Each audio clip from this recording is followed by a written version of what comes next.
প্রথমবারের মতো অনুষ্ঠিত হচ্ছে নোয়াপাড়া মডেল কলেজ মাঠে ঈদ উৎসব।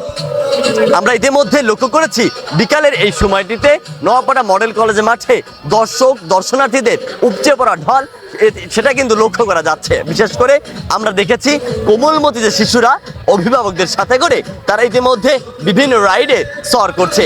আমরা এই মডেল কলেজ মাঠে বিভিন্ন রাইডের সঙ্গে আসলে দেখেছি তারা উৎসবের এই মুহূর্তটা আসলে উপভোগ করছেন এবং আয়োজক যারা কমিটি রয়েছে আয়োজক কমিটিদের সাথে আমাদের কথা হয়েছে।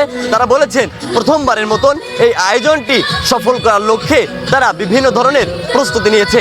আইন শৃঙ্খলা বাহিনীর সঙ্গে তারা আসলে মোতায়েন রেখেছে, আইন শৃঙ্খলা ব্যবস্থা রেখেছে, সেই সাথে নিজস্ব যে নিরাপত্তা ব্যবস্থা সেটাও তারা রেখেছে।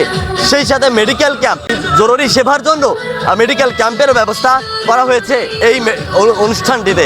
7 দিনব্যাপী এই অনুষ্ঠানটি নোয়াপাড়া মডেল কলেজের মাঠে অনুষ্ঠিত হওয়ায় ঢাকা থেকে বিভিন্ন জায়গা থেকে নারীর টানে বাড়ি ফেরা মানুষেরা মূলত এই মাঠে এসেছেন এবং দর্শনার্থী হিসাবে তারা উপভোগ করছেন এই অনুষ্ঠানটি।